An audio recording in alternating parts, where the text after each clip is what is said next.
Las negociaciones de la Comisión Tripartita del Salario Mínimo, encabezadas por el Ministerio de Trabajo y Previsión Social, concluyeron sin consensos, por lo que el presidente Bernardo Arévalo informó que se encuentra a la espera de recibir el informe para analizar el monto final que aprobará. En los próximos días, dando la decisión,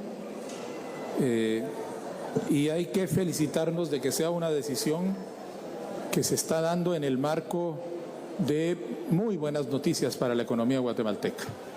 Muy buenas noticias porque la economía ha crecido en un 4.1%.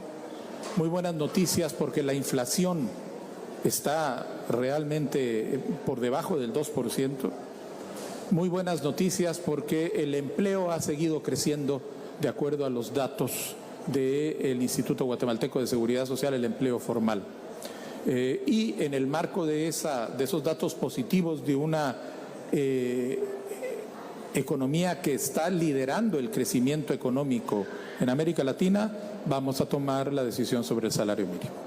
De acuerdo con lo estipulado, la decisión para fijar los salarios mínimos tiene que darse antes del cierre de diciembre, porque el 1 de enero de 2026 entra en vigor el nuevo monto. Bueno, se llegó la cuenta regresiva para conocer la decisión del salario mínimo. Así y para es. hablar de este tema, Fernando, hoy tenemos con nosotros nuevamente a Max Santa Cruz. Ya te extrañábamos, Max. ¿Cómo estás? Bienvenido. No, un verdadero gusto, Sandy y Fernando, de estar nuevamente con ustedes acá y por supuesto con la teleaudiencia de A la Medida, un verdadero placer. Gracias, Max. Bienvenida a tu casa. Bienvenido y siempre se te recibe con los brazos abiertos. A ver, salario mínimo para el año 2026.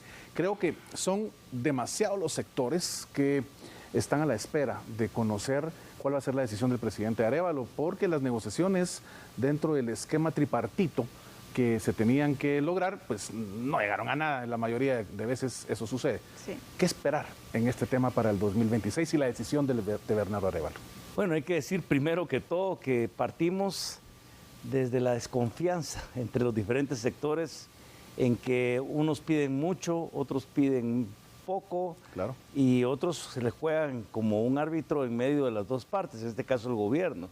El sector trabajadores está aspirando a llegar entre una negociación de un 12 a un 15% idóneo, argumentando el incremento de los precios de la canasta básica.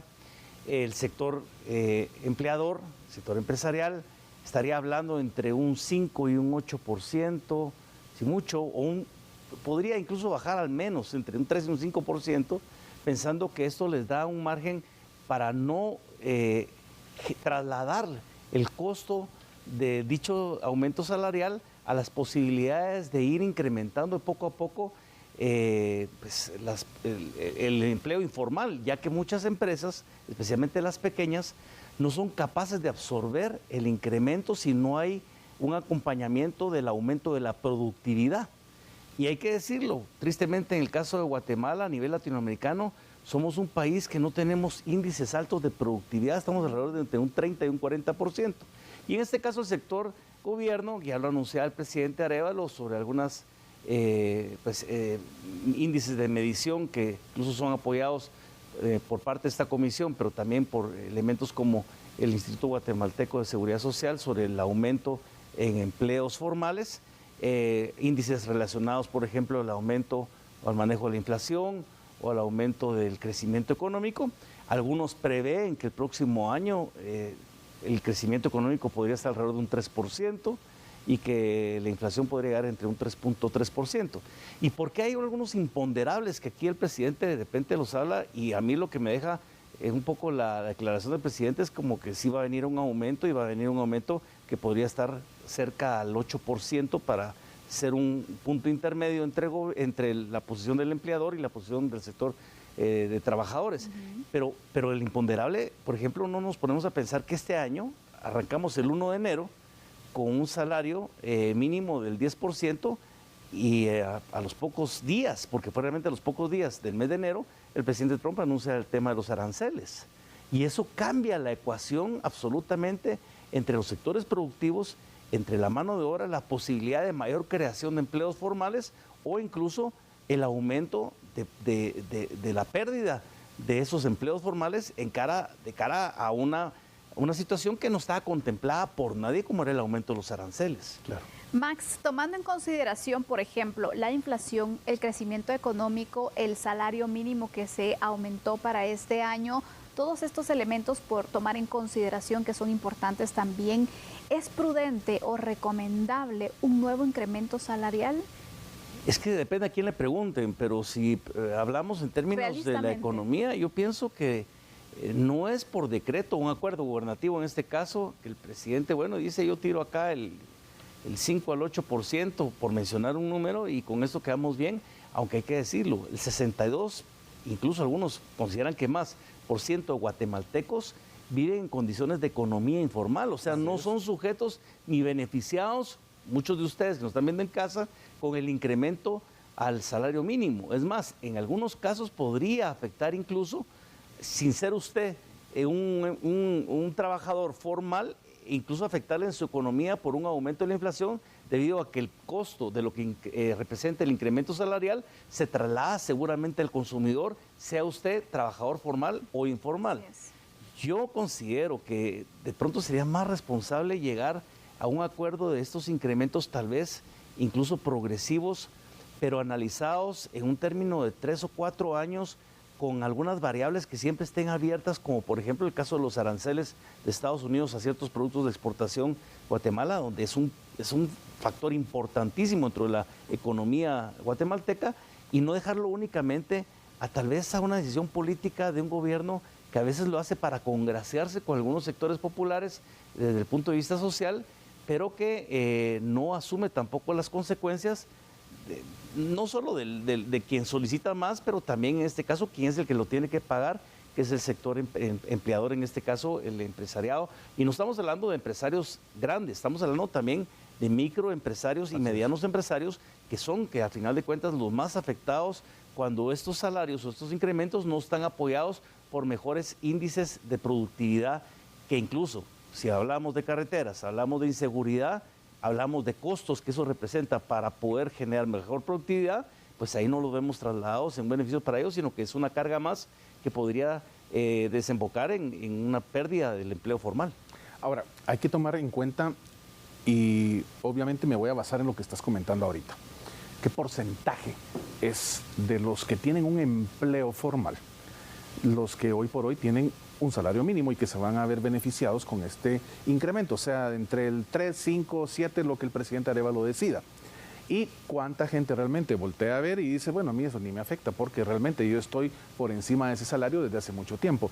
Acá viene el tema de la influencia de este pequeño grupo, que realmente, te digo, ha de ser muy pequeño comparado con quienes trabajan en la informalidad y con quienes dentro de la formalidad tienen un salario que rebasa por mucho el salario mínimo. Bueno, estamos hablando de un 30%, del 70% del total del mercado laboral guatemalteco, solo el 30% o el 28%, entre 30%, el que se beneficia, entre comillas, de estos incrementos salariales. Sin duda, lo que sucede es que es más la construcción de un discurso político, pienso yo, a la larga, por parte de autoridades, por parte de los sectores, si ustedes quieren, representantes de trabajadores o incluso también por los sectores empleadores, en donde se construye esto, pero la realidad es la siguiente, la realidad es que el 70% sigue sin tener los beneficios de esos incrementos, pero sí pueden tener los perjuicios de este incremento. Claro, eso es generalizado. Pero el discurso se vende políticamente. Porque muy diferente sería que el incremento fuera genérico. Es correcto, claro. Pero como no sucede, entonces es más la construcción eventualmente de una posición más política y más cómoda de un gobierno, que al final dice, bueno, ¿saben qué? Saquemos esto por un acuerdo gubernativo, incrementamos esto a un 10% el año pasado, hoy podría ser un porcentaje menor, que podría llegar entre un ni fu ni fa, como dirían en unos casos, un 5 o 8%, quedamos bien con unos, quedamos bien con otros más o menos, y con eso lo balanceamos. ¿Qué tanto estamos nosotros sustentando los argumentos para poder determinar cuál es el porcentaje de incremento sobre elementos técnicos más allá de lo que nos pueda proporcionar el ICS? No lo sé. Yo creo que aquí deberían de haber elementos de mayor profundidad técnica para poder tomar mejores decisiones. Si los hubieran y fueran contundentes, creo que las decisiones se tomarían dentro del marco de la Comisión Nacional del Salario y no a decisiones al final de cuentas el último día del año laboral casi que donde el presidente por un acuerdo gubernativo lo hace. Panamá acaba de llegar a un acuerdo entre las partes, a un incremento que tiene una lógica que es sustentable dentro del empleador, dentro del trabajador y en este caso dentro del árbitro, que es el que lo implementa, que es el gobierno. Tristemente en Guatemala creo que no, y ahí es donde nos perdemos el discurso. Algunos consideran que estos aumentos son victorias de todos cuando realmente no lo son. Un 30% es el que se podría beneficiar, entre comillas, de este incremento, pero podría ser que usted o yo o quienes estamos en la economía informal, en lugar de beneficiarse, vieran con esto un perjuicio dentro de sus ingresos debido a la inflación que esto puede generar o al desempleo que puede incrementarse. Exactamente, porque el desempleo y la inflación va para todos. Es correcto. Max, gracias por acompañarnos en este espacio con un tema tan importante y al cual seguramente estaremos dándole seguimiento para ver cuál es la decisión del presidente y cuáles pueden ser las repercusiones o las ventajas también para nuestro país. Te deseamos una muy buena noche y te esperamos en una próxima ocasión. A ustedes muchas gracias por el espacio y ojalá que en serio las autoridades y el presidente tomen la mejor decisión para Guatemala y no sea una base del discurso político, sino que tenga realmente un respaldo importante y serio, que al final de cuentas es lo que los guatemaltecos esperan. Muchas gracias, Max. Muchas gracias. Bueno, con esto haremos una pausa, regresamos enseguida. Todavía tenemos un tema pendiente con ustedes, ya volvemos.